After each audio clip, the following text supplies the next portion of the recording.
Principal Matters Podcast, episode 480. Hi, friends. This is Will Parker back with my co-host, Dr. Jen Schwanke, for another Principal Matters podcast. And Jen, this week's guest is going to be a dear friend, John Boyd, principal of St. Genevieve High School in Missouri. He's just an amazing leader. And this is going to be a conversation around how he's taken AI and just streamlined so many of his services that he's doing across his school. This is also coming out Christmas Eve. So I know some people are not even going to listen to this till after the holidays. So John, I apologize, but this is where you fell in the calendar, my friend. I wanted to just take a few minutes instead of a Q&A like we normally do. And I'm just curious to share some Christmas memories. Jen, when you think back to all of the wonderful experiences you've had, what's a favorite Christmas memory as you get ready to step into this year's holiday?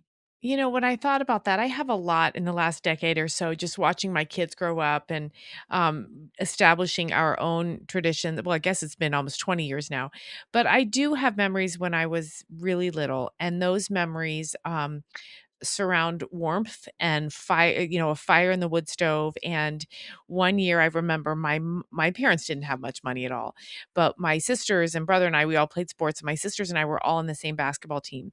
And it was the time, I'm dating myself, but where everybody got matching sweats, and like your name was down the side of the sweats. It was put on by like the local screen printing business. And my mom somehow scraped together the money to get us all sweatpants and hoodie sweatshirts with my maiden name, Moorfield, all the way down one side and Triway Titans down the other. And they were purple. Our colors were purple and white. So these things were shocking. And I have never felt so well dressed that I did. And that they were soft and they were warm. And I felt like, part of a team, literally and figuratively. So, I love that story yep. so much. It's funny because I'm remembering a clothes story because, we grew up without a lot too, and clothes were often what you got at Christmas. And so, Right. my grandmother, I remember we would go up to their house. They lived about a mile up the road from us. And back then the road was gravel. So we'd go up the gravel road. And this was a rare Christmas because it doesn't always snow in Tennessee at Christmas, but this was a rare Christmas that we had a deep snow. And so we were going to do presents and eat. And then we were heading to the pond because it had frozen over and we were going to go down and have some fun. And I got a pair of, I can still picture them, of tan corduroy pants from my grandma. So brand new pants. And I was like, oh, these are cool. So I ran into the back room and I put on my new corduroy pants Yeah. and Yeah, then we you did. bundled up and I headed outside. I was probably 9 years old, headed outside. And as soon as I stepped on that gravel road, I fell down in the ice. I slipped, and I can still remember the rip right above the Oh. pocket in Oh. my brand new pants. And so I ran back in the house, I pulled them off and told my mom and put on my other pants and went out and played on that pond for hours and hours. Yeah. And when I came back, Jen, um, grandma had sewed my pants. Like there they were waiting for me with that little seam across the Yeah. top of that pocket where she had taken her her needle and thread and found the matching thread and fixed my jeans, fixed my new pants for me. That's amazing. Just a precious memory. Yep. Yep. There may be people who are stepping into Christmas without someone they love, or they're stepping into Christmas and maybe it's a hard season. Maybe someone in your family's suffering, or maybe you are. So I don't want to take for granted that everyone's having the happiest holiday. But I do want to just encourage you to hold on to those memories, and remember you're making them for others, Mhm. because there's probably someone in your life today or over the holiday. Maybe they're that kid who gets to wake up and feel the warmth of your house, or maybe they're the kid who you're sewing up and patching Mm. something broken for them. And I doubt my grandma ever even thought about it again when she did Yeah. that, Jen. Right. And I doubt your mom realizes how incredible those sweats were, Yep. that made you feel like the princess of Yep. the whole town. But those are That's good right. memories. That's great. All right. Well, we're going to now let folks enjoy this wonderful conversation with John Boyd. But Merry Christmas, Jen. And happy holidays to all of our listeners. Let's take a moment to thank our sponsors, and then we'll be right back. Everyone talks about the power of data-driven instruction, but how do you actually get the right results and know the best next steps? The secret is IXL. IXL helps you easily assess performance and determines the best path forward for each student. Whether you need data for benchmarking or intervention planning, IXL can do it all. And IXL doesn't stop at assessments. It also provides you with everything else your school needs, from a standards-aligned K-12 curriculum to actionable analytics. IXL's online learning and teaching platform is research proven to improve student outcomes, and it's used by 95 of the top 100 U.S. school districts. If you want to start driving real progress, get started today at ixl.com/PM. You're listening to Principal Matters, the School Leaders Podcast. Hi, friends. This is Will Parker, host of Principal Matters, the School Leaders Podcast, where each week we bring you inspiring, innovative, and imaginative ideas for your own school leadership.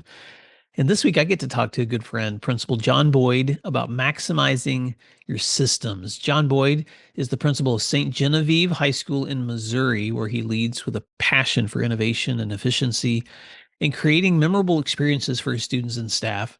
He's a proud alumni of his high school, and he's returned to teach there. Well, you taught there for 7 years, John, and then served as an assistant principal for 3 years, and has now been the principal of the high school for 4 years. Named the 2023 Jim L. King High School Principal of the Year, he has served as the president-elect of the Missouri Association of Secondary School Principals. And he has a passion for integrating AI and coding and automation. He's developed tools from digital hall passes to real-time dashboards that have streamlined his operations and enhanced his communication. So with over 30 years connected to his community in St. Genevieve, he's committed to reimagining what those possibilities look like for learning and staff empowerment. He's also proudly married to Sierra, and they are the proud parents of JB and Emery.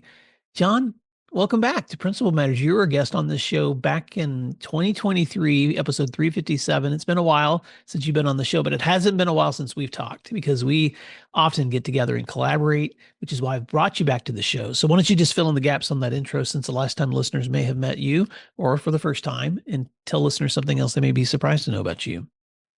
I appreciate that, Will. I am, for those of you that don't know, I'm an avid runner, and that is my ability to be able to stay grounded, and also my ability to be able to spend a lot of time thinking through a lot of processes. And so I go out typically in the morning about 4:50, and it's quiet, it's dark, there's nobody out there, and a lot of times that's my time to either run and not think about anything, or that's my time to run and think about everything. And so every day looks a little different, but a lot of times when I'm faced with a problem or tasked with something that I'm working through, that hour that I'm out on the road is my ability to be able to problem solve and think through and work through those processes and those pieces. And so that's something that makes me who I am. And so during my difficult days, I'm able to de-stress and relax.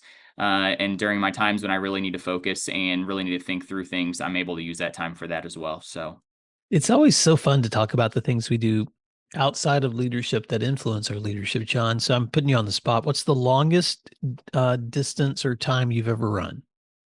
So I signed up for a 50-mile race. Gosh, it's been a couple years ago, I guess almost 3 years ago, and I made it 37 of the 50 miles. And during that run, I knew that I needed to run about an 8-minute mile pace, and started going, went through the first mile in 7:40, came through the next mile in 6:45, came through the next mile in 6:40, and I thought, all right, I've really got to slow this back to that 8-minute mile pace.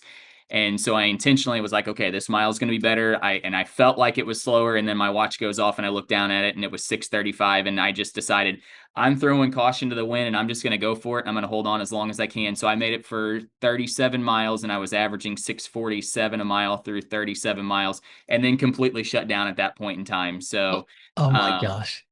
But you're blowing my mind, and because I can't even imagine running that pace for me in my 3 to 5 mile little loops that I do, John.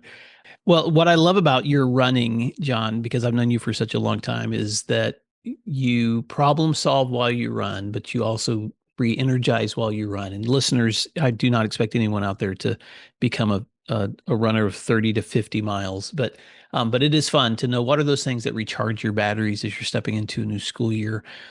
And I want to encourage listeners to go back and listen to our episode from a couple of years back, episode 357, and they'll get to know more about you and your hometown and why I just love St. Genevieve so much and why you love it too, John. But one of the reasons I asked you to come on to this show is because over the past year, especially, you have just really been maximizing your systems and doing it in a way that I think is so creative, using AI in a way that I've not really seen a lot of other friends using it for integrating coding, automation. So, would you talk? I've got so many questions here, but can you just begin by sharing um, how AI has been helping you think outside the box and problem solving in new ways?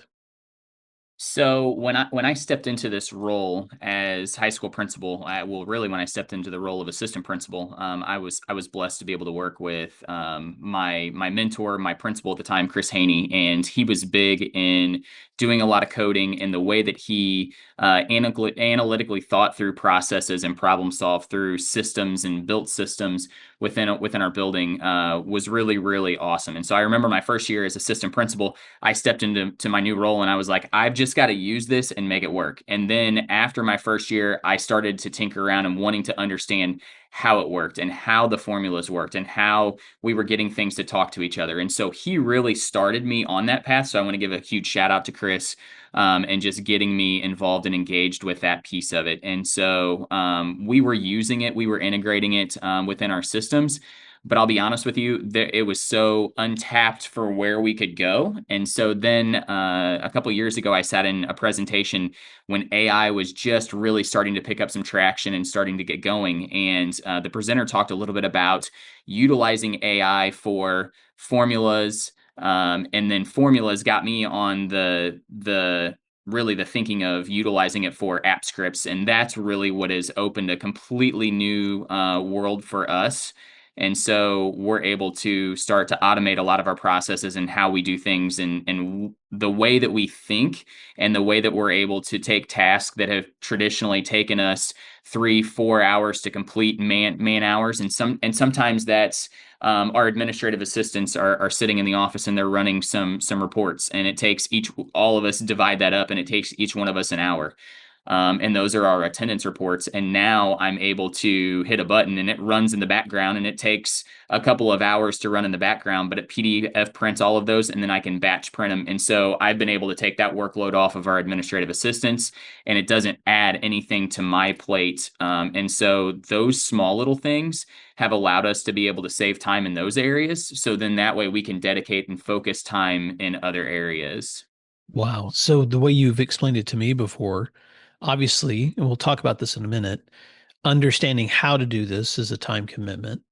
But then once you've dedicated the time to if increase the system in the ways that you've done it with AI and Google Forms, for instance, a process that may have taken an hour before, once you've been able to automate it, a couple of minutes of your day now could be for pulling that off the printer versus giving up an hour of your time to get it to the place where you can pull it off your printer.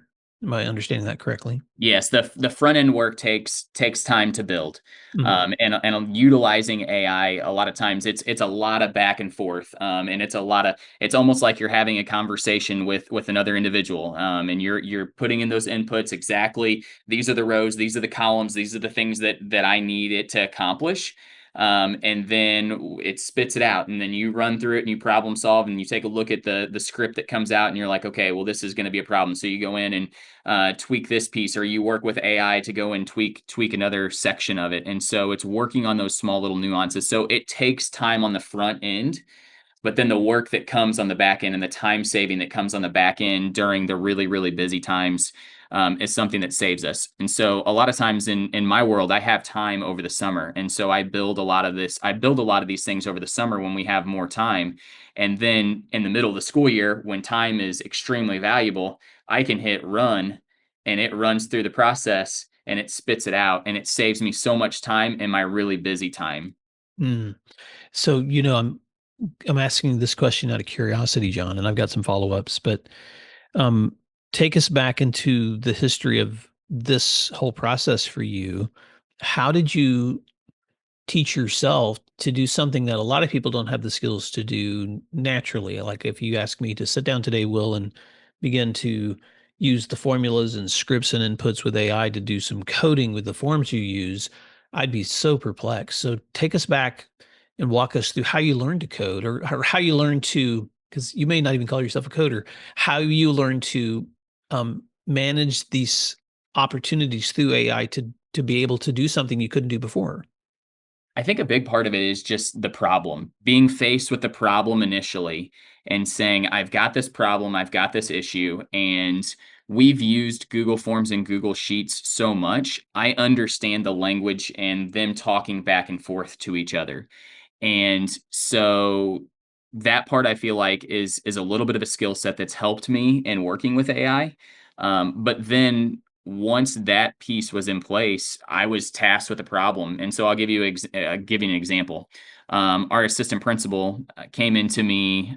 I guess it was right after the close of the first semester, and he said, "Hey, do we have any updates on?" We were supposed to be working with a company that was building a digital hall pass for us. And he said, "Hey, do we have any updates on where this is at? I really think that this is something that we need to take a look at and figure out how we can get this in place." And I looked at him and I said, here's the deal. We've been working with this company now for the last year and a half, and they've promised and promised and promised and haven't delivered anything. And so I said, I think it's time that we just go about and try to build something ourselves. And so I said, this summer, I'll take a look at it. Well, this summer ended up happening in January, whenever we had about a foot of snow, and we had a full week and a half of snow days. And so I said, you know what, I've got a little time now. And so I sat down, started working with AI, and basically I started with, is this even possible? So I asked it, is it even possible to build a digital hall pass? And then once it came back and said, well, it depends on what your nuances are and how you want to build it, I then just started getting in and thinking about what are the components that we want to be in that digital hall pass. And then I framed out the form, and then I started working with AI to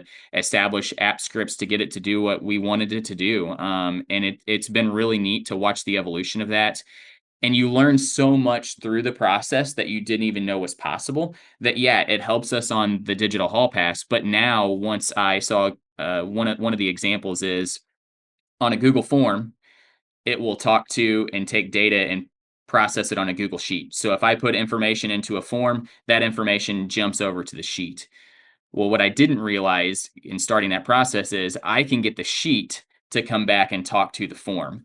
And so on our digital hall pass, we wanted to create a place where if we had 3 students that requested to go to the same bathroom, it would shut that bathroom location down for active passes.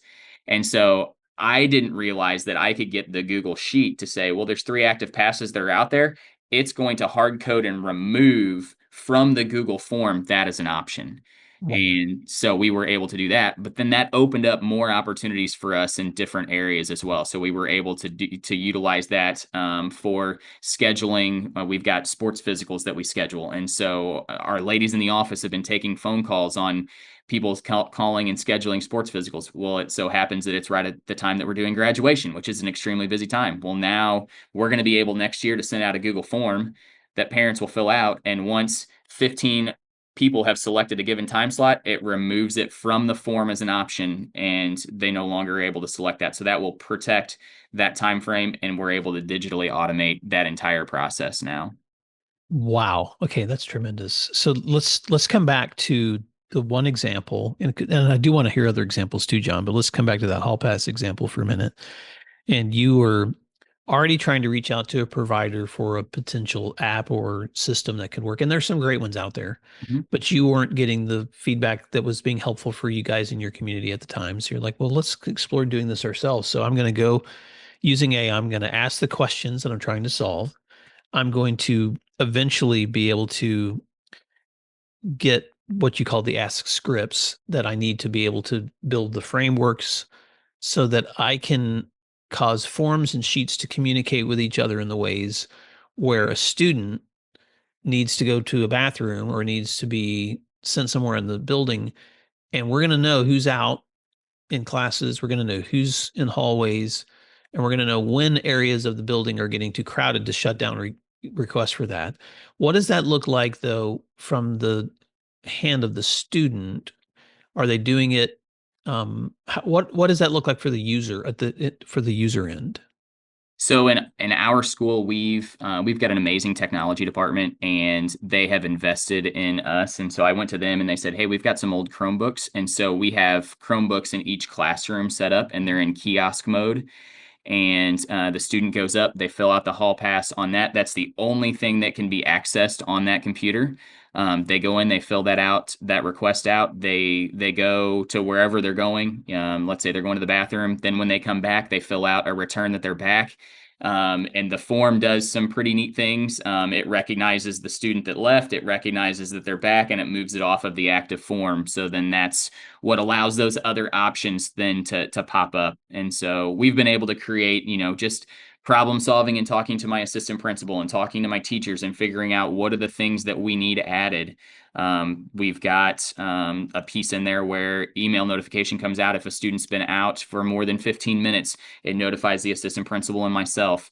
We've got it set up to I've actually worked with another school district to set one up where it's got a meetup notification. So they can input 2 students, and if 2 students show up as requesting a hall pass at the same time, it will send an email notification to whoever they deem. So this school district has requested it to go to them and an SRO and a counselor.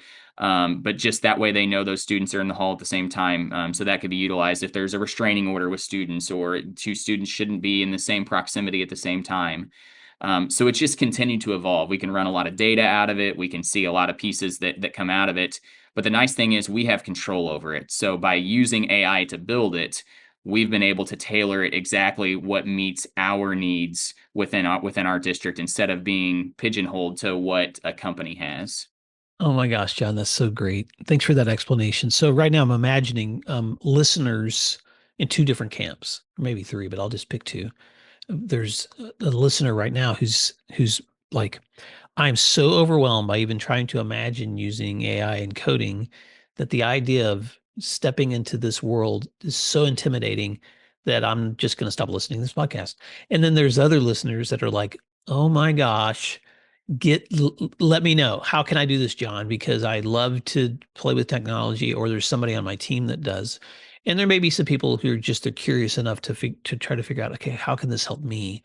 So that's one of the reasons I brought you to this conversation today, John, because you've been automating the systems for your school regularly since you began to learn these skills. And the hall passes are just one.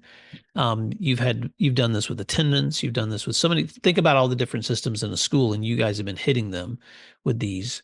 What would you say to that school leader out there let's speak to both the hesitant school leader, and then we'll talk to the eager school leader. What would you say first to that hesitant school leader?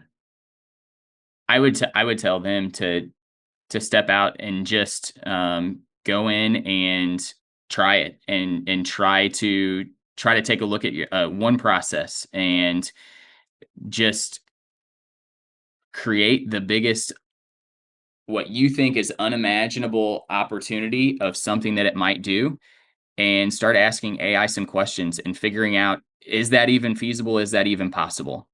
And I think that you will be surprised at some of the answers that you potentially get. And it takes time. And I think that that's the biggest thing, is not to get frustrated if it doesn't work within 15 or 20 minutes. When I built that hall pass, it took me pretty much 2 full days going in and building and reworking and retweaking. So, I mean, it took a lot of time. But now I've got a system in place that's saving our district thousands and thousands of dollars, because we're not paying a subscription fee every single year, and we're running it out of Google Sheets and Google Forms that we own. And it's not owned by another company. And so I think that's the biggest piece, is what benefit could that be for you and for your district. Another example, we created our own district wide. I created our own district evaluation tool, and so we were contracting with a company. And this summer I sat down and we completely reworked the entire thing. And each building within our district has their teacher. They can do a summative, they can do a formative evaluation. It sends out that data. We'll send an automated email to the teacher with the data. And we did that all internally in-house through Google Forms and Google Sheets. And then each building has their own hub. I mean, it's evolved into something absolutely huge. But it didn't start that way.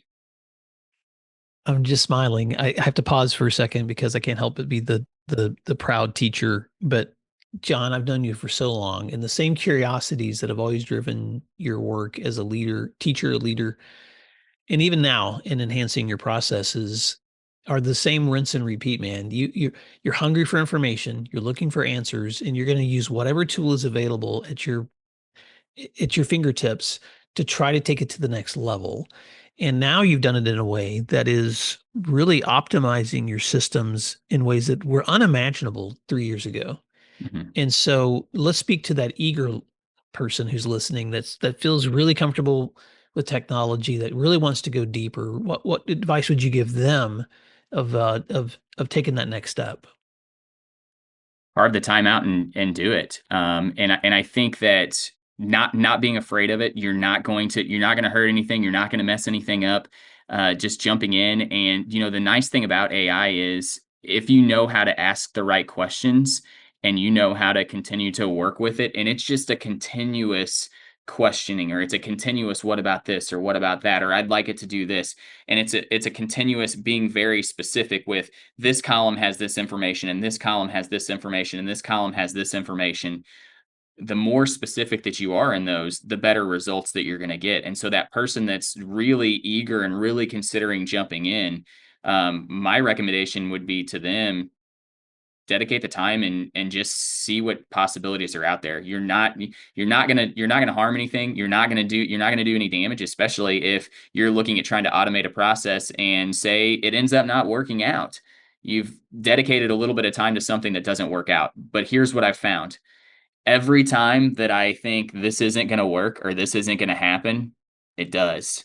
And I think that's been the neatest part about the entire experience is it takes time, and I walk away sometimes and I'm extremely frustrated because I'm like, I just needed to do this or I just needed to do that, and I'm not at that point yet. And then the light bulb flips on and I'm like, oh, because I'm missing this or I'm missing that. And so it's just continuing to be intentional, and it's continuing to work through that and not getting frustrated when it's not working exactly the way that you want, because you will get it there. If you continue to be persistent, you'll get it to exactly what you want it to be.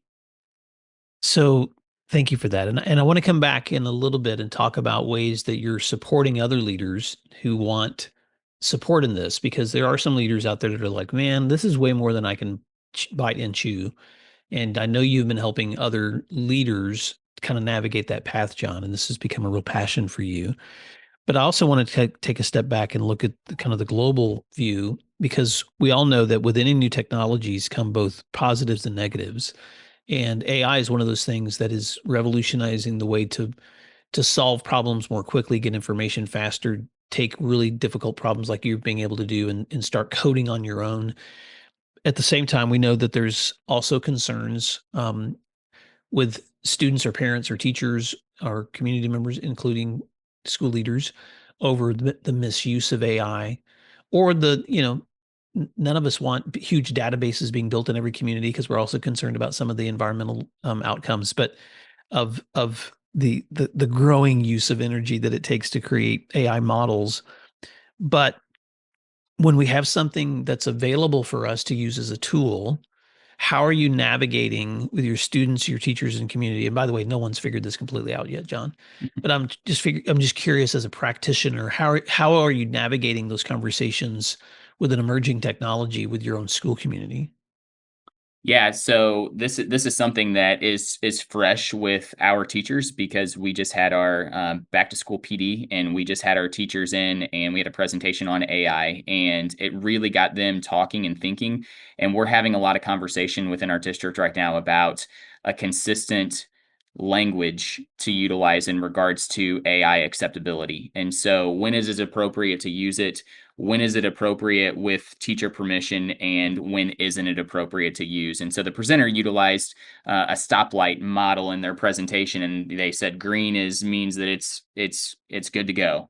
Yellow means you have to proceed with caution and you need teacher approval to do it, and red means absolutely not. But I think that's the piece of where we're currently at, is we need to do a better job of being consistent with our messaging of when it's acceptable and when it's not acceptable. And I think that when that message isn't there, it leaves our students confused on, can I use AI? Can I not use AI?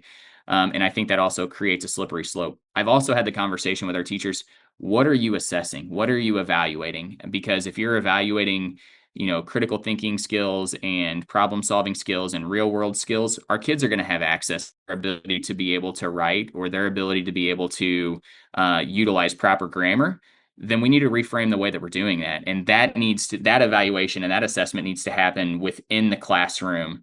And so it's just changing the way that we're doing it. If you're going to assess it, you need to have control over those situations and be able to monitor, is AI being used? Is AI not being used? Because the AI detectors that are out there, they're not great solutions to being able to figure out whether AI is being used or AI isn't being used. The biggest solution to that is knowing your students and the relationship that you build with them. So we've really hit a lot on within my district, a lot on building the relationships, the common language, and really focusing on what is it that you're wanting to gain from the work that's being done. No, thanks for saying that. And I know we could unpack that in a completely separate episode probably, but I think the challenge for schools has always been, how do we navigate within the classroom? Let's just use that construct. Within the classroom, how do you identify and assess when student learning is happening?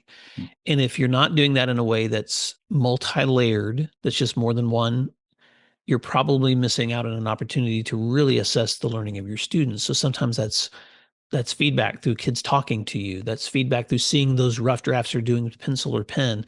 That may be a written product that they've polished with or without AI, or with or without permission to do that. And so I'm not going to pretend for a second, John, that it's going to be easy for any school community to navigate all of these different variables when it comes to AI.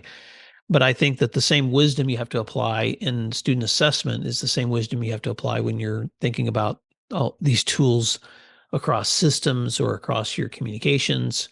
I'll give you a really poor example, and I'm not going to call anybody out, but I was listening to a podcast a couple of weeks ago of an education podcast that I had never listened to, but I saw it on my feed. So I opened it up and I was like, wow, this is interesting. It's two people talking about someone's work, but these voices sound familiar and I'm not sure why. And then I realized they were Google generated voices that were talking about the content of someone's latest research or book. And I looked at this podcast and every episode was Google generated conversations around this person's education content. And I was really disappointed because I thought, here's someone who has discovered Google's tool, which is taking really interesting content and having it produced in a podcast form, but they're doing it in a way that robs the user from a real life conversation that is happening. And they're doing it in a way that almost in some ways feels like I'm going to tricking the user, to think that they're getting something that they're not. And so I just want to caution any leader out there that as you're navigating all of these different opportunities with AI, you will make mistakes. You don't always do it correctly. You may have to figure out what those guardrails are as you're navigating this with students and teachers within your community. But John, to come back to your question, which is what is the problem I'm trying to solve and how can I find a solution that's going to work? And then ultimately, how is this solution going to make student learning better, learning outcomes better, our culture better, our safety better? All those things have to keep navigating the use of that AI. Anything you want to add to that before I ask a follow-up? Yeah, I think that it's just being so intentional, being intentional with your message and the way that you deliver that message, whether that's with your teachers, whether that's with your students, whether that's with your parents and your educational community, making sure that they understand what your expectations are, what your teachers' expectations are, and move in that direction. And I think that that's so valuable and so important because without that, you've got a lot of individuals that are just filling in their own information and trying to guess where the district is at or where the school is at or where the building is at. Mm. So speaking about intention, I want to just speak to the leader who may be listening that's like, man, I can think of a bunch of systems right now that are so time consuming.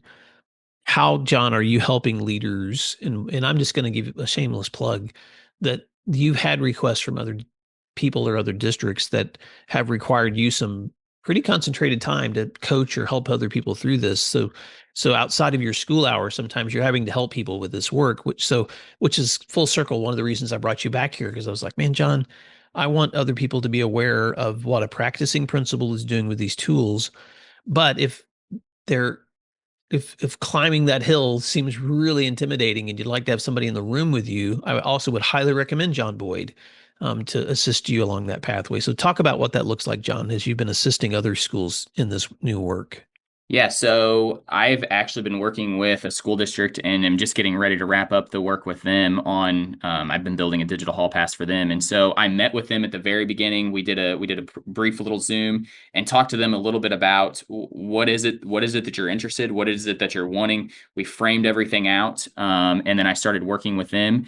And then once I had it all built, I'm then able to teach. And so that's the biggest piece for me. And so the build part sometimes is what takes the time, but then I'm able to teach them how to utilize it and then how to continue to maintain it for future use as well. So then that way, when I turn it over to them, my hope is that and it's not that I don't want them to reach back out to me, because I want to help any way that I can, but my hope is that I've done an adequate job of instructing them and showing them and turning them into many little coders and ways that they can kind of look at the framing of it. And so the school district that I've been working with, the leader in that district, I got off the final Zoom with them the other day and walked away, and she had a big smile on her face and said, I almost feel like I can code a little bit, like I understand what this is doing a little bit. So it's also been an educational piece where I've been able to help them also see exactly what is it that it's doing and how is it functioning and how is it working. Because if it's a tool that you're using within your building, I want them to also be empowered to be able to see that piece of it as well. So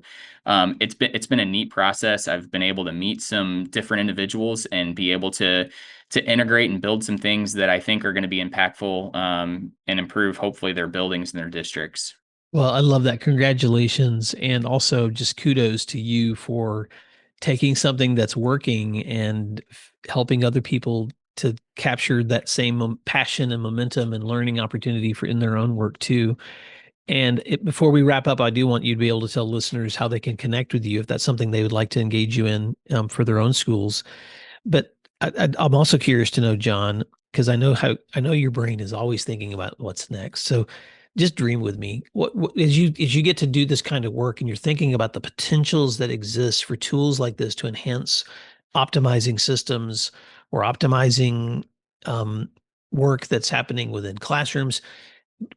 I don't know. What do you think's next? What are some things that you dream could be accomplished that you haven't been able to do before? I think so much of it is just continuing to look at what are we doing now and how can we do those things better. And I don't know definitively what that is right now, because every time somebody comes to me and they're like, hey, can we do this? And so I will tell you part of our evaluative tool and what I'm looking at doing in the future, and it doesn't necessarily benefit my building, but it benefits our district, is creating individual teacher hubs where they can go in and they can view all of their data.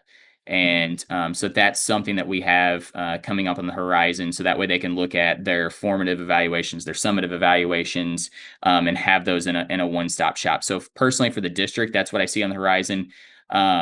Outside of that, I would really love the opportunity to be able to engage with more leaders and be able to help them in their journey, whether it's empowering them and showing them how to utilize AI to get involved and be intentional with it, or if it's simply sitting down and working with them and their building and trying to help them solve, or even helping them do some of the work to solve some of those problems within their building.